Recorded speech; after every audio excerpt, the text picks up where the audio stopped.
하나님과 인간 사이는 중보자가 있어야 합니다. 하나님과 인간 사이에 인간이 직접 하나님 앞에 나가서 교제할 수 있거나 사귈 수 있지 못합니다.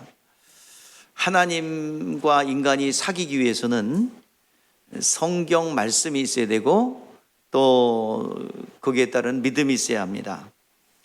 하나님께서 기록된 말씀을 통해서 말씀을 주시고 우리가 믿고 하나님이 명하시고 우리가 믿음으로 그 말씀을 소유함으로 이제 하나님과의 관계가 형성되고 하나님과의 교제가 시작되는 것입니다.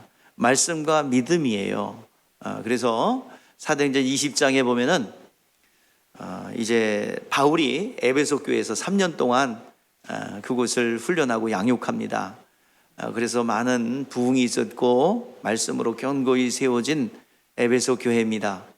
이제 바울이 떠나오려고 할 때 고별 설교를 하지요. 그동안 바울이 세워놓았던 그 장로들과 작별을 하면서 내가 이제 예루살렘에 올라가면 다시는 돌아오지 못한다. 그러니 이제 그동안 너희를 주님의 피값으로 사신 교회에 우리 양으로 세웠으니, 목자로 세웠으니 영혼들을 너희들 돌봐라. 그러면서 영혼을 맡겨주셨습니다. 내가 떠나가면 이리가 나타나서 이제 양떼를 막 해칠 것이다 라고 경고하고 있습니다. 3년 동안 눈물로 양육했던 것을 잘 기억하고 너희가 맡은 사명을 잘 감당하거라 부탁하면서 그 영혼을 하나님이 피로 사신 영혼을 양육하고 충성을 부탁하면서 그것을 사람에게 부탁한 것이 아니라 주와 그의 말씀에 부탁한다라고 그랬어요. 우리 같이 한번 읽어볼까요? 자, 시작. 지금 내가 여러분을 주와 및 그의 은혜의 말씀에 부탁하노니 그 말씀이 여러분들 능히 든든히 세우사 거룩하게 하심을 입은 모든 자 가운데 기업이 있게 하시리라. 바울이 떠나가고 바울이 눈에 보이지 않아도 그 에베소 교회는 주와 말씀 앞에 부탁하고 가는 거예요. 그러니까 그동안 뿌려놓았고 훈련시켜 놓았던 말씀이 그들을 이끌어가고 관계를 지속하며 동일한 사역을 할 수 있도록 3년 동안 제자화시킨 것입니다. 저도 마찬가지예요. 비복열린교회 사역은 제자도 사역입니다. 내가 어느 날 갑자기 사라져도 하나님의 일들은 계속돼야 합니다. 그렇게 훈련하는 겁니다. 어떤 목회자가 와도 상관없이 비복열린교회 사역은 지속될 수 있도록 해야 되는 것이 올바른 사역이고 그리고 그것이 제자도의 사역입니다. 만약에 제가 사라지면 제자도 사역도 사라진다면 그것은 잘못된 사역이었다고 평가를 해도 됩니다. 그러나 내가 사라졌어도 비복열린교회 담임 목사님이 유고해서 사라져도 주님의 일은 그 세대의 다음 세대를 통해서 지속된다면 그것은 참된 목자라 할 수 있습니다. 바울이 에베소 교회에 제자를 세워놓고 바로 그 이야기를 한 것이에요. 말씀과 주님 앞에 그 영혼을 맡겼더니 든든히 그 말씀이 계속 이끌어 가더라는 얘기입니다. 예수 그리스도는 어제나 오늘이나 동일합니다.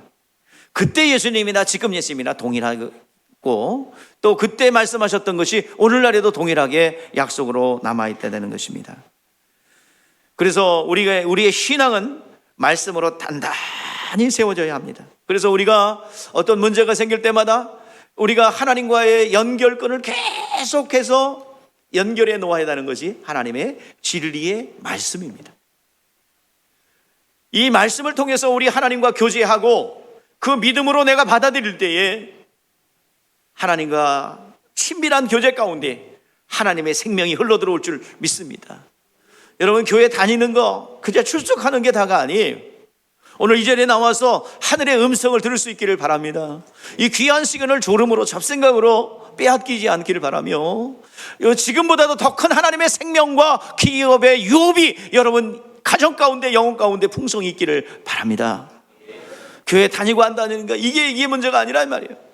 교회에 나와 있다고 해서 하나님의 유업을 축복을 받는 게 아니라 정말 하나님의 말씀 앞에 우리가 세워져야 할 줄 믿습니다. 바로 그겁니다. 여러분, 아이가 생명이 잉태되면 태중에 이제 착상을 하게 되죠. 그러면 어머니의 태어에 탯줄이 연결이 됩니다. 연결이 돼서 계속 어머니의 가지고 있는 면역력과 그리고 어머니가 가지고 있는 영양성분이 그대로 태아의 아이에게 계속 들어가죠. 그런데 어머니는 그것을 위해서 환경을 만들어요. 아이가 잘 건강하게 자랄 수 있도록 좋은 음식 먹고 좋은 환경을 조성하고 좋은 공기 마시고 노력을 합니다. 그리고 신랑 된 사람 신것이 먹고 싶다 그러면 신것을 가서 가져오고, 고기 먹고 싶다 그러면 고기도 주고 그럽니다. 자, 환경은 어머니가 만들지만 빨아들이는 건 누가 해야 돼요? 아이가 해야 합니다. 그래서 어머니가 가지고 있는 영양분과 면역력을 아이가 빨아들여서 자기의 생명을 유지해야 합니다. 그러지 않으면 생명을 유지할 수가 없지요. 이거는 엄마를 위해서 하는 것이 아니라 누구를 위해서 하는 거예요? 자기 자신을 위해서, 태중의 아이 스스로를 위해서 하는 것입니다. 이것이 우리 신앙생활에서 제일 먼저 해야 될 일이에요. 내 자신의 영혼이 먼저 든든히 세워져야 합니다. 무엇으로요? 말씀과 믿음을 통하여 하나님과의 관계가 딱 빨대가 꽂혀져야 합니다. 다른 데다 빨대 꽂지 말고 어디다 꽂아야 돼요? 이상한 사람들은 데 꽂지 말고 어디다 꽂아야 돼요? 빨대는 하나님의 말씀으로, 믿음으로 하나님 앞에 서야 합니다. 믿음의 이 통로를 통해서 하나님의 풍요와 능력과 권세가 우리 가운데 자연스럽게 오게 될 줄 믿습니다. 여러분, 계속해서 하나님의 강력한 생명은 내가 하는 거예요. 하나님께서 조건 다 만들어 놓으셨어요. 산모가 아이를 위해서 모든 환경을, 좋은 음식 먹고 맛있는 음식 먹고 건강식을 먹고 해서 아이에게 환경을 마련해 주듯이, 하나님, 우리의 아버지 되시는 하나님 아버지께서 우리에게 좋은 것 다 주셨어요. 말씀도 주셨고 성령도 주셨고, 또 구하기만 하면 하나님의 거룩한 권능들이 막 움직여요. 우리가 하나님의 자녀로서 우리가 기도하고 움직이면 하늘의 군대들이 움직일 줄 믿습니다. 우리는 거룩한 하나님의 신부, 예수 그리스도의 신부예요. 우리와 하나님과의 관계를 뭘로 표현합니까?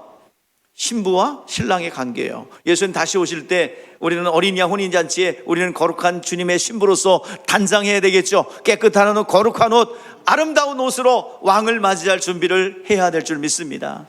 그것은 내가 해야 됩니다. 에스더서에서 그걸 잘 나타내주고 있어요. 아하스의 왕이 이제 결혼을 하려고 왕비 간택령이 내려져요. 왕비 간택령이 내려지면 그 나라의 혼인은 금지됩니다. 모든 여인들은 왕을 위해서 존재하는 거예요. 그래서 간택령이 내려지면 혼인 금지예요. 그리고 전국 각지에 있는 아름답고 똑똑하고 현명한 여인들을 이제 왕궁으로 다 불러냅니다. 1차 면접이 끝나요. 그리고 수만 명, 수천 명, 수만 명이 될지 얼마나 될지 모르지만 왕궁에다 다 모아놓습니다. 그리고 1년 동안 너희들 단장하라. 그래서 왕궁에서, 왕실에서 모든 의복과 화장품과 종들까지도 다 붙여서 1년 동안 왕의 신부가 되기 위해서 준비하라. 그래서 단장을 하는 거예요. 여러분, 지금 단장하고 있는 겁니다. 하나님께서 성령도 주셨고 말씀도 주셨고 하나님의 권능도 주셨잖아요.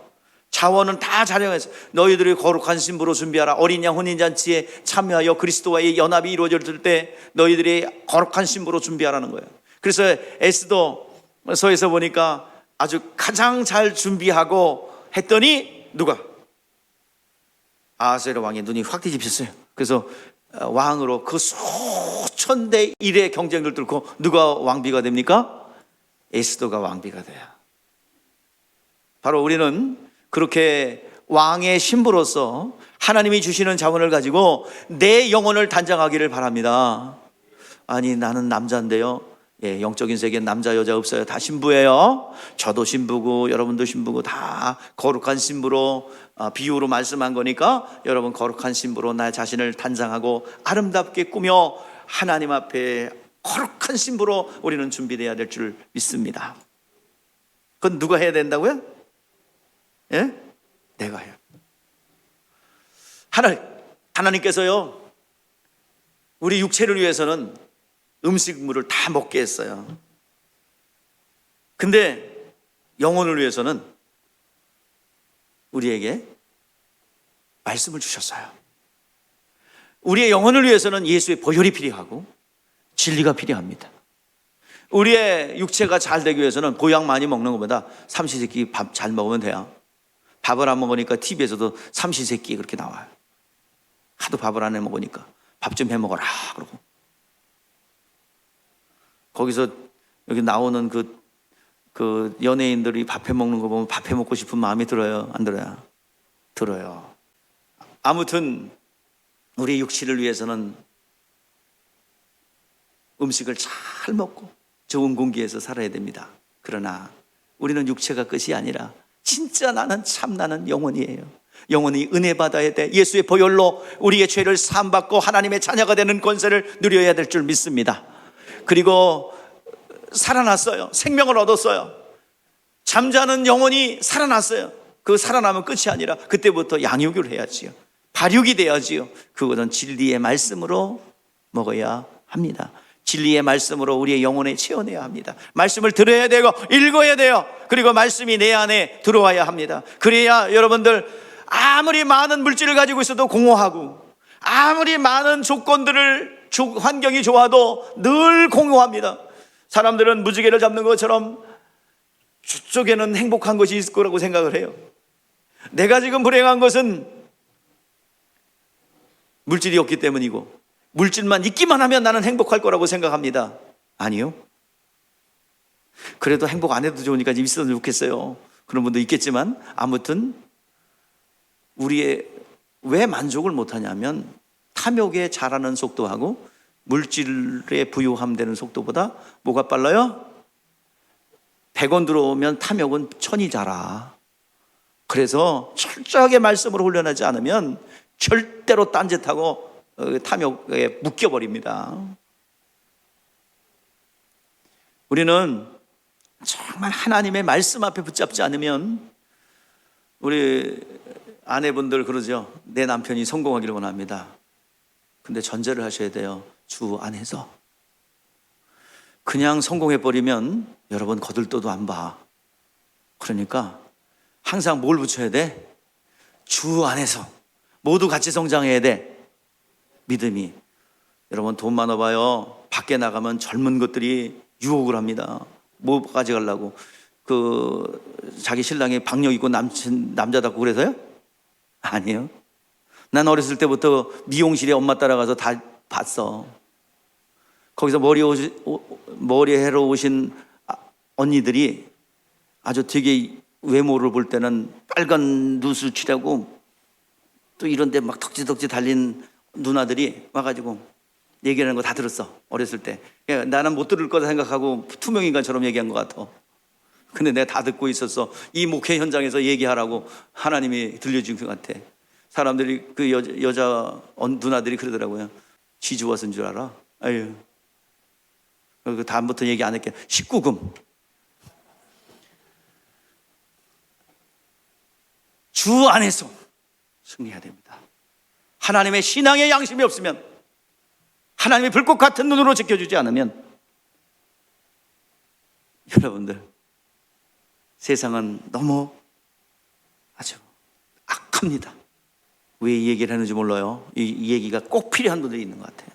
예? 전혀 생각도 안 하고 하지도 않았는데 오늘 이 시간에. 자, 오늘 우리는 부족한 게 많아요. 그죠? 그래서 우리는 항상 서로 도와야 돼요.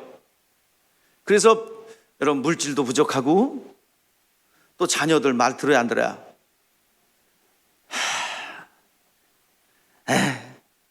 원래 안 듣게 돼. 여러분도 안 들었어. 누구를 그래서 부모님 속도 많이 쓰겠다고 자기는 옳다고 생각하는데 부모님이 걱정해서 얘기하면 아이고 그냥 귀찮아 그냥 그래서 막 핀잔 주고 오히려 그랬잖아요. 여러분들이 그랬어요. 그러니까 그것도 필요하고 물질도 필요하고 자원도 필요하고 능력도 필요하고 지혜도 필요하고 많은 게 필요하죠. 그래서 우리는 이 부족한 것이 있기 때문에 구해야 돼요. 하나님 앞에 무엇이든지 구하라고 말씀하고 있습니다. 요한복음 15장 7절 말씀에 보니까 무엇이든지 구하라 그랬는데 전제가 있어. 자, 우리 한번 읽어봐요. 시작. 너희가 내 안에 거하고 내 말이 너희 안에 거하면 이라는 전제입니다. 다시 말해서 예수 그리스도를 영접하여 거듭나서 내가 예수의 사람이 되고 하나님의 자녀가 되면 무엇이든지 구하라. 그러면 너희가 내가 시행하리라 약속하고 있습니다. 누가 이루래요? 이루린데요? 창조주 하나님께서 이룬대요. 얼마나 감사한 일입니까? 하나님의 자녀가 된 사람들이 구하면 하나님께서 이루어준대요. 근데 전제가 있어요. 주 안에서. 그러면 돈이 필요했어요. 돈이 필요하면 나는 영적인 사람이라 돈 같은 거 구하면 안 돼. 잘했어요? 잘못했어요? 예? 잘못했다고요? 일평생 가난하게 살려면 그렇게 마음대로 해요. 무엇이든지 구하는 거예요. 그런데 어디서 배웠는지 육체적인 거 구하면 기복신앙이라고 그러고, 여러분 자녀를 위해서 구할 거 많죠? 물질도 필요하고요, 지혜도 필요하고요, 구하고 간구할 거 너무 많아요. 하나님 앞에 구해야 됩니다. 무엇이든지 구해야 돼요. 저는 교회를 위해서 구하고 필요한 거 다 구해요. 그게 기복신앙이 아니에요.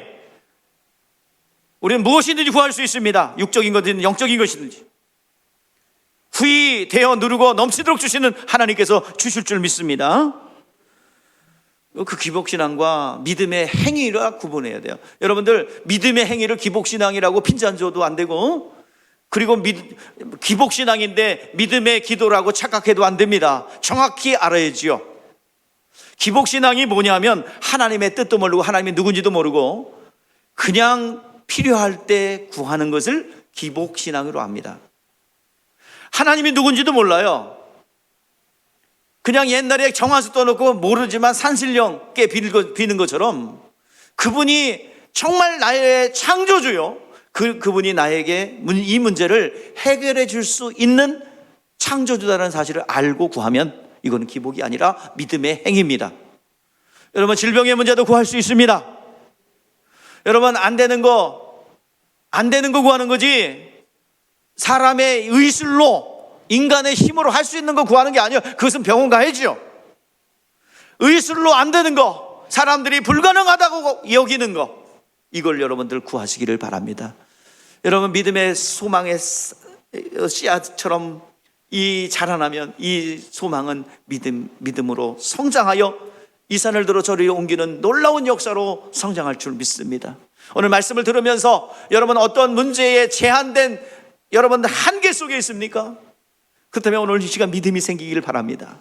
이것은 이래서 안 되고 저래서 안 되고, 이것은 뭐 혈관의 기능이라 안 되고, 이런 거 생각지 마시고 창조주가 만드셨잖아요. 만드셨기 때문에 만드신 분이 나보다 나를 잘할 줄 믿습니다. 만드신 하나님이 의사보다 여러분을 잘할 줄 믿습니다. 하나님이 요구하는 것은 믿음이에요. 하나님이 누구시냐? 하나님은 창조주시다 이 말이에요. 나를 지으신 이시요, 그리고 만물을 다스리고 통치하시는 거룩한 만왕의 왕 되신 하나님인 것을 내가 믿습니다. 그 사실을 믿고 하나님 앞에 무엇이든지 구한다면 그것은 기복신앙이 아니라 믿음의 행위입니다. 믿음의 행위의 첫 번째 행동은 기도입니다. 여러분 반드시 무엇이든지 필요가 있으면 구하시기를 바랍니다. 하나님이 어떤 건지 모르고, 어떤 분이신지 모르고 알 것도 없고 어떤 분이신지 모르고 있는데 그냥 괴로우니까 구하는 거, 이거는 기복이에요. 기복. 이거는 미신이야. 정화수 떠놓고 비는 거랑 같아요. 그런 보증이 없어요. 그러나 창조주 하나님이십니다. 자, 여러분 따라오세요. 예수님은 하나님의 아들이시요 만왕의 왕이시요 모든 만물을 통치하시는 만왕의 왕이십니다. 하나님을 나타내는 사람으로 오신 하나님이십니다. 어렵죠? 길어. 너무 길어. 예수님은 하나님이십니다. 이걸 믿으면 무엇이든 구하세요. 그걸 알고 구하면 이것은 믿음의 행위이기 때문에 반드시 역사가 일어나게 될 줄 믿습니다. 안 해보셨잖아. 그 불의한 재판관 앞에선 그 홀로 사는 여인의 그런 간구를 해보셨나요? 오로지 여기 아니면 길이 없습니다. 다윗의 산 예수여 나를 불쌍히 여겨 주시옵소서. 어떤 해결의 열쇠도 없어요. 유일하게 해결할 열쇠는 예수님밖에 없습니다. 그런 갈급한 마음으로 여러분 구해 보셨어요? 안 구했잖아요.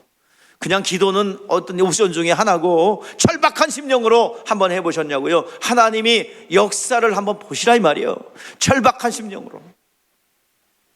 꼭 자녀가 중내산에 해야 그걸 구해야 되겠습니까? 그 전에 여러분 정말 하나님이 어떤 분이신지 알고 절박한 심령을 가지고 구하면 즉시로 응답해 주실 줄 믿습니다.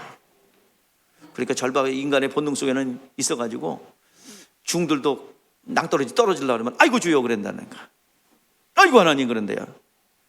저도 급한 일이 생기니까 기도하더라고요. 수면 내시경에 하면 그 사람의 직업이 다 나온대요. 어디 갔다 왔는지, 무엇을 하고 있고 지금 현재 무엇을 하고 있는지 간호사들 얘기를 들어보니까 다 나온대요. 어디 다니는지. 근데 저는 뭐 할게요? 네?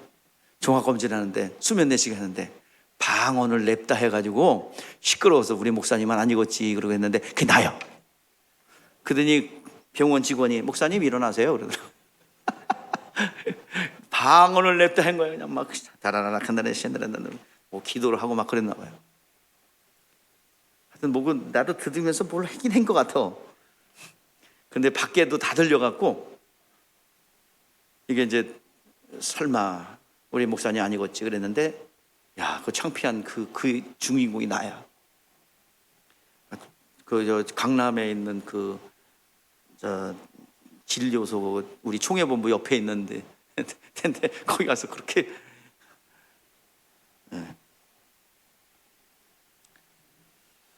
하나님이 살아계시고 복주시는 이시고 살아계신 하나님 앞에 도움을 구한다고 한다면 이것은 올바른 믿음의 행위인 줄 믿습니다. 알고 구하라 이 말이에요. 전제가 뭐예요? 내가 그 안에 거하고 그가 내 안에 거하면 무엇이든지 구하면 내가 이루리라. 하나님이 말씀하고 있는 약속의 말씀입니다.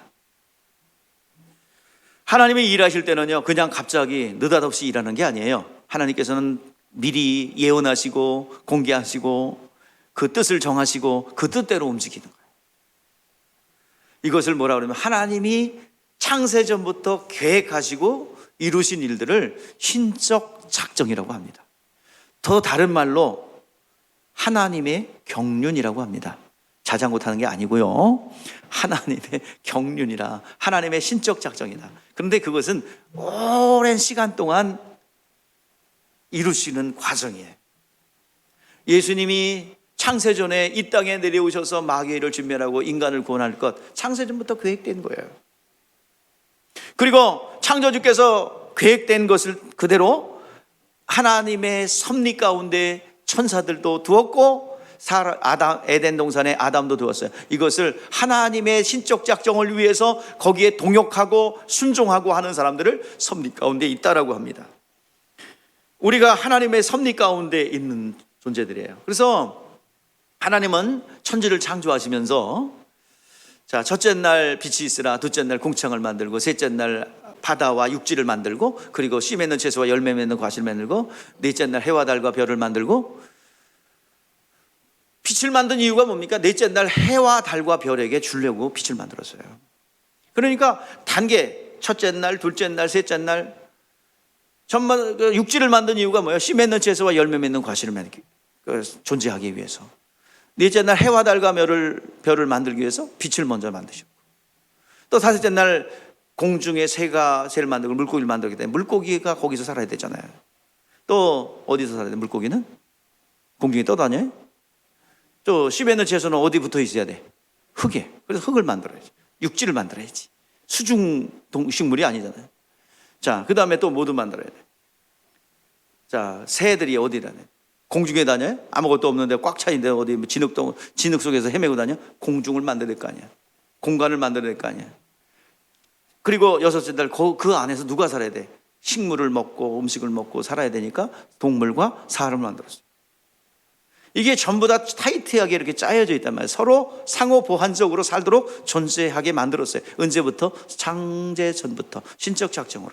그래서 하나님께서 우리에게 이런 피조물은 연계하며 살아갈 수 있도록 했습니다. 다음 단계 필요한 것들을 계속 지어 나간 거예요.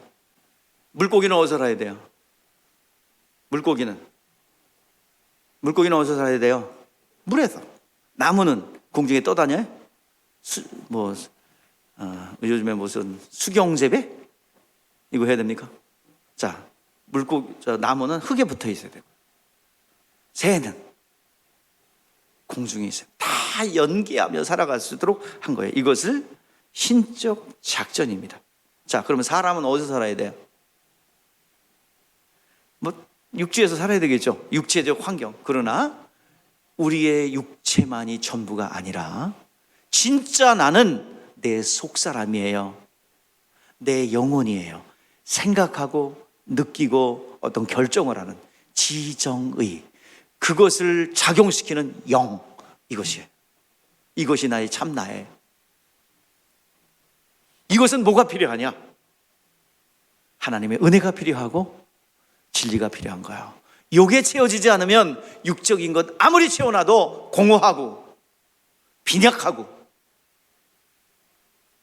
서성거리고 방황하는 거예요. 그 방황은 어디서 끝나요? 예수 그리스도를 만나야 끝납니다. 진리의 말씀으로 채워내야 끝납니다. 교회 다닌다고 다 채워지는 거 처음에는 기뻐요. 그러다가 진리의 말씀으로 채워놓지 않으면 영적 갈급함이 찾아와요. 우울증도 오고요. 그렇습니다. 교회 다니면서도 우울증 와요. 하나님의 진리의 말씀으로 채워놓지 않으면 어둠의 권세들이 점령합니다. 그런데 성령 받고 예수 믿고 성령 받았는데도 교회를 안 다니는 사람이 있어요. 성령의 말씀을 집어내는데 거기다가 굴뚝을 만들어서 타박고 용기를 갖다가 집어넣고, 그래가지고 좀 사람 생각이 좀 이상해지는 술을 갖다 들어붓고, 그리고서 혀가 맨날 꼬약까 아니야. 그 사람들이 다 찍어갖고 보내요. 야, 예수 믿는 사람 아니요? 야, 이게 소가 꼬부러져 갖고 있는데 지금 사진 다 찍어갖고. 그러면 외모부터 시작해가지고 완전히 폭탄 맞은 사람처럼 그 다크서클은 지고 아주 그냥 젊어졌던 사람이 다시 팍싹 늙어버려요. 한 10년. 그래서 50대인데 어떤 사람이 가면 70도 안 돼 보이세요. 젊어 보이시네. 70도 안 돼 보이세요. 이런 소리 듣고요. 있어야 될 자리에 있어야 되는데 아니니까 자꾸 엉뚱한 자리에 있으니까 그런 거예요. 우리는 하나님 안에 있어야 사는 존재입니다. 예수 안에 들어와야 사는 존재입니다. 하나님께서 신적 작정에 따라서 인간을 창조하실 때 인간들은 자연 만물이 필요합니다. 영혼을 위해서는 예수의 피가 필요하고, 그리고 진리의 말씀이 필요한 걸 아셨어요. 그래서 그 뜻대로 신적 작정을 하셨고, 그리고 그 뜻대로 예수님께서 인자로 오셨어요. 이미 작정하신 대로 그분이 죽으실 때 피 흘려 보혈을 흘려주심으로 그것이 구원의 은혜가 되도록 하셨고, 사람이 육신을 위해서는 먹을 것이 필요하지만 영혼을 위해서는 그리스도의 피가 절대적으로 필요하며, 예수의 보혈의 피가 우리가 은혜가 임하여 죄 사함 받고 하나님의 자녀가 되며, 그리고 우리의 영혼에 진리의 말씀을 들을 수 있는 기회가 그때부터 생기는 거예요. 말씀을 들어야 삽니다. 이제 구원받은 사람, 예수의 보혈로 은혜 받고 구원받은 사람에게는 필요한 것이 진리의 말씀입니다. 계속해서 생명을 꼽아야죠. 무엇으로? 말씀과 믿음을 통하여. 말씀과 믿음을 통하여 계속 공급받지 않으면 내 영혼이 피폐해져요. 예수 믿으면서도 갈급해하며 엉뚱한 거 찾아다니고 그래요. 어린이가 출생하고 성장하는 과정을 보면은 쉽게 알 수 있죠. 어린애가 잉태하면 엄마의 태가 필요하고요. 태어나면서부터 아이들은 뭐 잘 자라죠. 태어나자마자 낳아놓기만 하면 아이들은 그냥 먹을 거 안 줘도 잘 자라죠. 그냥 가르치지 않아도 한글을 그냥 꿰버리고, 그죠? 한글 만세를 우리 대영이 저기 했더니만 어렸을 때부터 엄마가 극성해가지고 그걸 다 깼어요. 그랬더니 자연스럽게 한글을 자기는 더듬겠다고. 누구도 가르쳐준 사람이 없는데 자연스럽게 한글을 알았대. 그럼 모르는 거죠. 엄마가 가르친 건 생각 안 하고 줄줄줄 문장을 읽었으니까 이거 가르친 건 생각 안 하고 그래요. 스스로 아는 거라고 생각합니다. 마찬가지로 여러분들 영적인 자녀들 그냥 자라는 법은 없어요. 훈련받아야 되고 양육받아야 되고 말씀 들어야 되고 읽어야 되고, 그래서 영원히 성장하여 믿음을 내놓을 때 하나님이 일하시는 거예요. 그래서 말씀으로 계속 빨대를 꽂고 계속 뿌리를 말씀에다 놓고 진액을 빨아들일 수 있기를 바랍니다. 빨아들이는 건 누가 해야 돼? 목사님이? 아니, 누가? 내가 해서 내가 양육하고 내가 스스로 생명을 유지할 때 하나님이 사용하시는 거예요. 우리는 예수 공로가 아니고서는 우리는 살아날 길이 없습니다. 하나님께서 은혜를 베풀어 주셨는데 햇빛과 공기와 경제적 터전은 누구에게도 다 주셨어요. 이걸 일반적 보편적 은혜라고 합니다. 그러나 우리에게는, 영혼에게는 특별하게 예수의 보혈과 진리의 말씀이 없이는 우리는 살아갈 수 없어요. 우리가 예수 믿기 전에는 우리의 영적 상태가 없었어요. 에베소서 1장 2절에서 2장 1절 2절에서 말씀하고 있습니다. 읽어보세요. 우리가 예수 믿기 전에, 거듭나기 전에 우리의 삶은 어땠는지. 시작. 그는 허물과 죄로 죽었던 너희를 살려, 이미 죽었던 너희를 예수로 살리셨어요. 그때 예수 믿기 전에는 어떤 삶을 살았느냐? 그때 너희는 그 가운데 행하여 세상 풍조를 따르고 공중의 권세 잡는 자를 따랐으니 지금 불순종 아들 가운데 역사하는 영이라. 그러니까 세상 풍속에 막 끌려다녔어요. 이사도 마음대로 못 가네. 이사 가려면 날 잡아갖고 가요. 날 받아가지고 가. 누구한테? 몰라요. 누구한테 받는지. 하여튼 어느 날이 좋아요, 어느 날이 길이래요. 그러면 어느 날 가라고 그러면 일제히 다 그날 이사 가요. 장례도 제 시간에 못 지내요. 물 들어올 때는 안 된대나? 그러면서 뭐 이렇게 다 물어봐. 아무것도 몰라. 내 아침만 갖고 막 설치고 다니는 사람도 있잖아요. 장례식 날 나침판 갖고 돌아다니는 사람들요, 말 듣지 마요. 그 사람들 쥐관이라고 하는데 아무것도 모르고 그거 갖고 설치고 일은 안 하고 그것만 갖고 하는 사람이에요. 쥐관의 최후, 쥐관들의 마지막 삶이 너무나도 비참함을 나는 많이 봐요. 괜히 호통치고 막 이쪽으로. 제일 내가 보니까 장례식 가서 제일 설치는 사람은 사망이 득실거리는 사람이야. 지옥 갈 사람들이 제일 장례식 가서 설치고 다녀요. 이쪽으로 가야 된다, 저쪽으로 가야 된다, 무슨 뭐 달궁을 어떻게 했네, 뭐 했네. 가서 딱 그 장례식 가서 보면은 저 사람은 사망이, 아니 살아 있을 때 좀 와서 찾아뵙고 뭐 하든지. 그 뭐 모짜리 어떻게 쓴다고 자꾸 따지고 이쪽 뭐 저쪽 그러면서 묘자리도 제대로 못 쓰고 그냥 시간 맞춰서 써야 돼. 물 들어올 때는 안 되고 뭐 자틀도. 그리고 또 이게 용마루가 탁 이렇게 집의 용마루와 이 관하고 이 각도가 일치하면 씨가 마른 데나 어쩐 데나. 내가 화장 모셔보니까 우리 집 용마루가 그 우리 선조들 조상 묘에 일치돼 있더라고. 안 망했네. 어떻게 하면 좋아? 뭘 망해. 예수 믿었으니까. 나 목사 됐으면 성공한 거 아니야? 우리 집안은. 뭐 다른 애 어떻게 됐지, 뭐 고대 강의실은 뭐 벼슬아치 없어도 여러분 하나님이 쓰시는 사람 되면 성공한 거 아니야? 뭘 망해요. 망하긴. 그냥 아무 때나 가서 그냥 편한 시간에 편하면 돼. 예수 믿었을 때 얘기해요. 옛날에 예수 안 믿기 전에는 우리 돌 하나도 그 마음대로 못 갖고 들어왔어요. 외부에서 물건 하나 못 갖고 들어왔습니다. 갖고 들어오면 저 터줏대감이 놓여가지고 뭐 알아요. 배를 알아. 그거 내가 봤어요 다. 자, 그래서 이미 죽어 세상 풍속에 막 끌려다녔어요. 마음대로 못해. 이제 자유야. 예수 믿으면 자유야. 마음대로 이사 가시고 마음대로 물건 사시고 마음대로 할 수가 있습니다. 뭐 장례식은 편한데 지내면 되고, 제사는 안 지내도 되고, 살아있을 때 잘해야지 무슨 제사 돌아가신다면 뭘 제사를, 꼭 사망 가득한 사람이 제삿날을 갖다가 목숨 걸고. 추도 예배 안 지내도 돼요. 그냥 모여서 밥 한 끼 먹고 그냥 끝나도 돼. 뭐 예배 또 안 드려도 돼. 그냥 무슨 추도 예배라는 이름으로 뭘 하는데, 그 돌아가신 분이 와서 뭐 그 자리에서 강림하시나? 예, 절대로 아니에요. 그냥 밥 한 끼 먹고 가족들끼리 오래간만에 그 이름으로, 예? 부모님 계시면 더 잘 모일 건데 1년에 한 번 그냥 모여서 얼굴 한번 보고 자는 얘기하고 서로 기도하고 중보하고 그러는 거지, 무슨 거기에 제사의 의미가 있어요.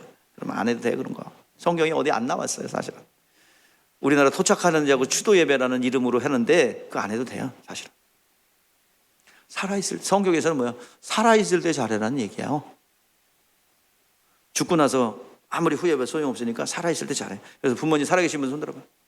부모님 살아계신 분, 야, 이렇게 복된 사람이 내려 나는 다 돌아가셨어. 양심. 일단 복 받을 기회가 없는데, 이제 여러분 축복의 통로의 부모는 뭘 안 해줘도 괜찮아요. 살아계신 것만 해도 감사한 일이고, 그리고 잘 섬기시는 하나님의 축복의 통로입니다. 우리가 이 세상 풍속에서 벗어날 길은 오직 예수 그리스도의 보혈의 공로예요. 예수의 이름을 부르는 거예요. 그것밖에는 우리가 통로가 없습니다. 에베소서 2장 3절 5절 신적 작정 속에 있었던 우리들 오직 예수 그리스도의 보혈의 빛밖에 없어요. 우리 같이 보겠습니다. 베드로전서 1장 18절 20절 말씀하니까 너희가 알거니와 너희 조상에 물려준 헛된 행실에서 대속함을 받은 것은 은이나 금같이 없어질 것으로 된 것이 아니요 오직 흠없고 죄없는 어린 양 피로 된 것이라. 우리 같이 읽어봐요. 맨 마지막 시작. 이는 창세 전부터 미리 알리신 바 되시니나 이 말세에 너희를 위하여 나타내시니라. 아멘. 창세전에 계획된 거예요. 이 모든 우리의 구원의 은총은 창세전에, 그래서 서로 간에 인간들이 음식을 먹어야 되고 또 영원히 예수의 보혈이 필요하고 진리의 말씀으로 먹어야 되는 건 창세전부터 계획된 것이고, 그리고 말세 지금 이 시대에 우리를 통해서 나타나는 것이다 라는 것입니다. 16절 말씀에 보니까 예수를 믿으면 멸망치 않고 영생을 얻는다 그랬으면 어떻게 믿는 겁니까? 여러분들, 믿음이라는 것과 신념이라는 것 구분해야 됩니다. 믿음이라는 것은 하나님의 약속을 근거로 해요. 신념은 내가 원하는 거예요. 그냥 여러분 부자 되길 원하시죠? 대답을 안 하네. 부자 되길 원하시죠? 잘 살길 원하시죠? 요거는 내가 그냥 바라는 것을 뭐라 그래요? 신념이라고 합니다.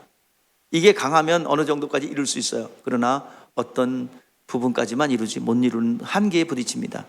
자, 그런데 하나님의 말씀이 레마로 왔어. 부욕해 되리라는, 재물을 얻는 능을 주겠다는 말씀이 내한테 탁 가슴속에 들어왔어요. 그러면 그때부터는 약속이에요. 그것은 내 말씀이야. 그건 반드시 이루어집니다. 환경은 반대로 가더라도 반드시 말씀을 붙잡고 나가면 반드시 하나님이 이루어줍니다. 그걸 뭐라고 그래요? 믿음이라고 합니다. 하나님의 약속을 받아내고 그 다음에 그걸 붙잡고 나가는 것을 믿음이라고 합니다. 신념은 내가 그냥 그러길 바라는 거예요. 이거는 될 수도 있고 안 될 수도 있어요. 그러나 믿음은 반드시 됩니다. 믿음은 반드시 이루어져요. 자, 믿음의 실상을 우리에게 믿음의 실상이 뭐냐? 자, 요한복음 16장 7절에서 말씀합니다. 믿음의 실상. 내가 너에게 실상을 말하니 내가 떠나가는 것이 너에게 유익이라. 내가 떠나가지 아니하면 보혜사가 너에게 오지 아니할 것이요 그가 가면 너에게 오리더니. 성령이 오시는 것이 약속의 실상이다 이 말이에요. 성령이 오시면 우리의 구원의 문제와 그리고 약속한 그 모든 것들이 이루어지고 성취됩니다. 그러면 어떻게 믿는 것이 예수를 믿는 것인가? 우리가 내 방식대로 믿습니다. 이거는 종교예요. 믿습니다. 이건 신념에 불과합니다. 그러나 하나님의 약속한 대로 하나님이 정하신 방법대로 믿어야 됩니다. 자, 그러면 예수 믿는다는 게 뭐냐? 자, 영접하는 자, 그 이름을 믿는 자에게는 하나님의 자녀가 되는 권세를 주셨대요. 그리고 다른 이로서 구원을 얻을 수 없나니 천하 인간에게 구원을 얻을 만한 다른 이름을 우리에게 주신 일이 없으니라. 여기서 공통점이 뭡니까? 그의 이름이에요. 누구의 이름? 예수 이름. 자, 사람들이 자신을 소개할 때 뭐예요? 처음에 사람을 소개할 때 처음 사람 만났어요. 그럼 뭐 합니까? 통성명하죠. 암호학입니다. 명함에다가 제일 크게 쓰는 게 뭐예요? 여러분의 신체의 생김새를 씁니까? 자, 뭘 써요? 이름을 쓰죠. 그리고 그 직분을 씁니다. 하는 일, 직업을 써요. 이름이에요. 통성명합니다. 군대에서도 상관이 부르면 어떻게 해요? 관등성명하죠. 이병 누구 그래가지고 관등성명하죠. 그것처럼 처음에 첫 대면을 할 때 이름을 말하는 것처럼 하나님께서 인간들에게 처음 나타내실 때 이름을 소개하셨어요. 예수님이 오기 전에 먼저 이름을 주셨어요. 마태복음 1장 21절 23절 말씀에 보니까 아들을 낳으리니 이름을 예수라 하라. 이는 자기 백성을 죄에서 구원할 자이심이라. 처녀가 잉태하여 아들을 낳으리니 임마누엘이라 하리라. 이름을 붙이면 뭐예요? 죄에서 구원할 이름이요, 우리와 영원히 함께할 이름입니다. 구원의 이름입니다. 근데 그 이름은 누구한테 받았대요? 하나님 아버지께서 아들에게 주었고 아들은 또 우리에게 주었어요. 우리 요한복음 17장 6절, 요한복음 17장은 예수님께서 일주일 동안의 사역하는 기간이에요. 요한복음 12장부터 21장까지는 예수님께서 십자가에 못 박혀 죽으시고 부활하신 일주일 전의 이야기예요. 그런데 거기서 마지막 피치를 올려서 중요한 성령론이라든지 그 이야기들을, 중요한 이야기를 많이 하세요. 근데 여기서 17장은 뭐냐면 대제사장이 마지막 인류 제자들을 향하여 기도하는 장면입니다. 대제사장적 축복의 기도의 종결이에요. 그렇기 때문에 그대로 이루어집니다. 자, 그때 그 기도인데 17장 6절에 세상 중에서, 자 17장 6절, 세상 중에 내게 주신 사람들에게 내가 아버지의 이름을 나타내. 자, 누구의 이름을 나타내었어요? 세상 가운데 아버지의 이름을 나타내었다. 자, 가브리엘 통해서 이름을 예수라 하라. 그는 자기 백성을 죄에서 구원할 자이고 그 처녀가 잉태하여 아들을 낳을 것인데 임마누엘 하라. 그는 우리와 영원히 함께하는 이름이라 이 말이에요. 그 이름은 아버지의 이름이라 이 말이에요.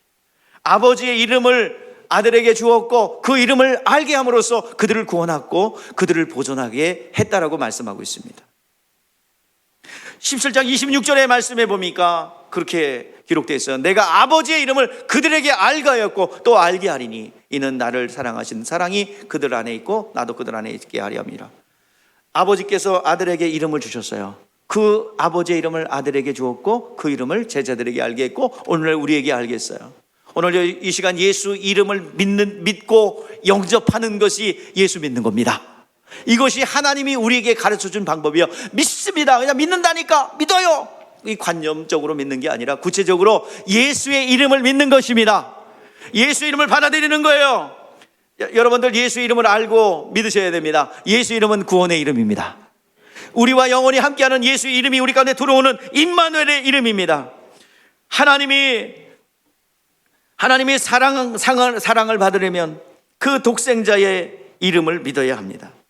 창세기 전에부터 계셨던 창조주의 이름, 그 이름을 아들에게 주었어요.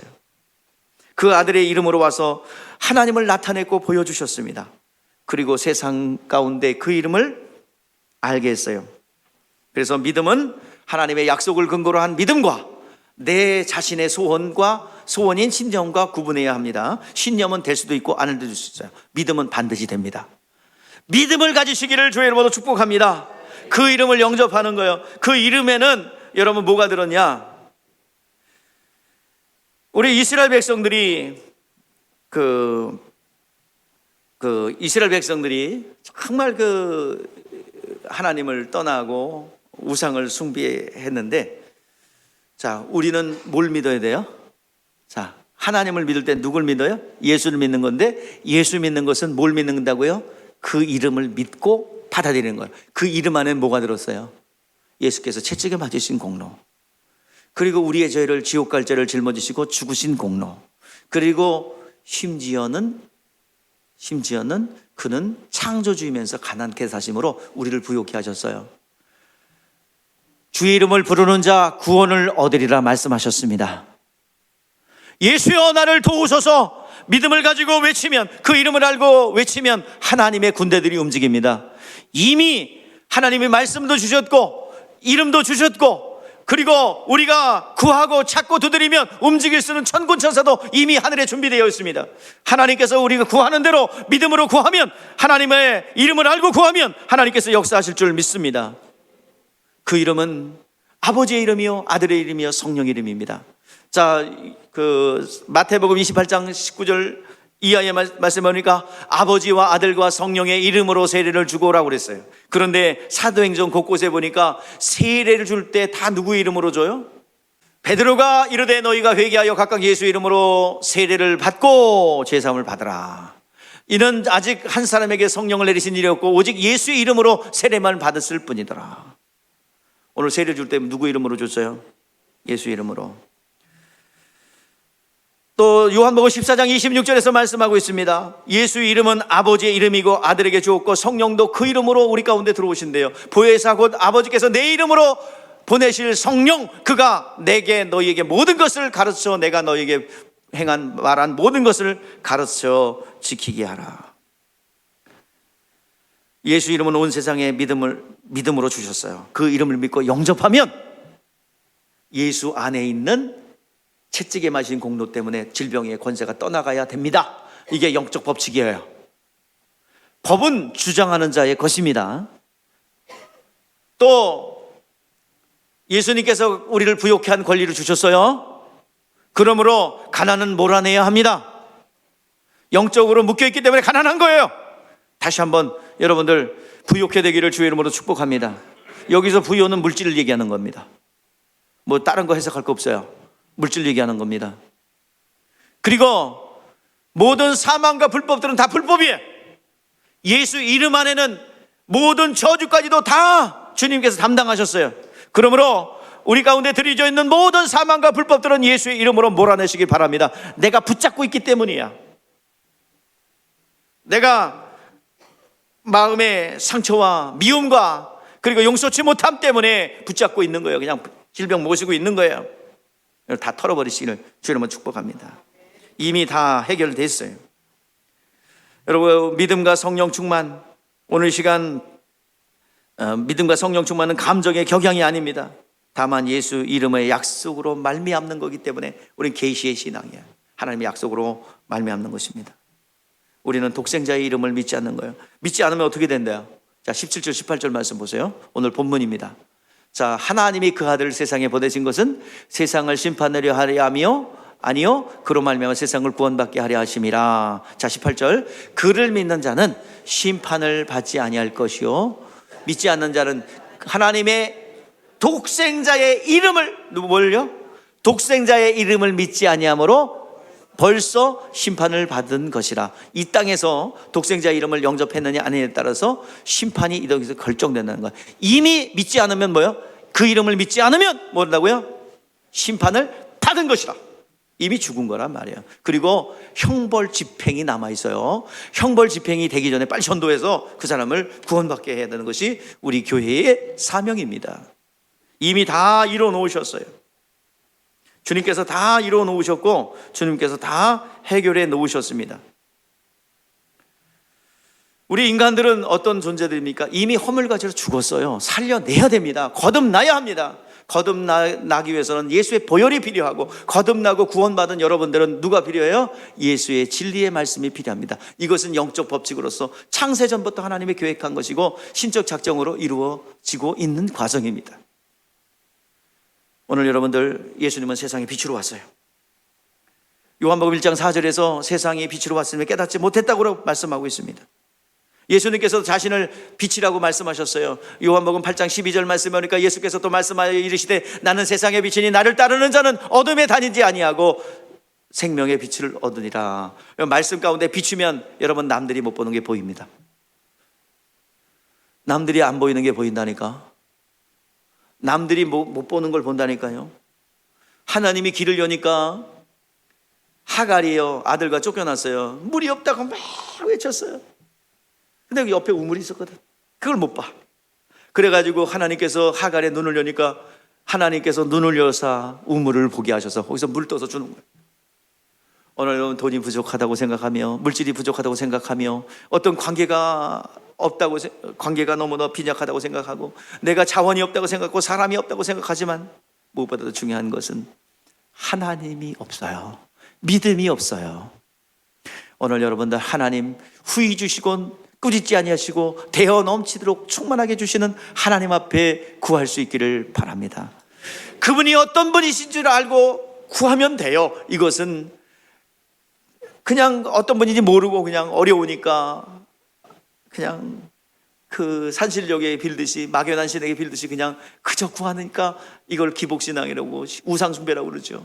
반드시 하나님은 살아계신 창조주라는 사실을 믿고 이 문제는 하나님이 해결할 수 있다는 사실을 믿고 예수를 영접한 이들이 구하면 무엇이든지 하나님께서 이루어 주실 줄 믿습니다.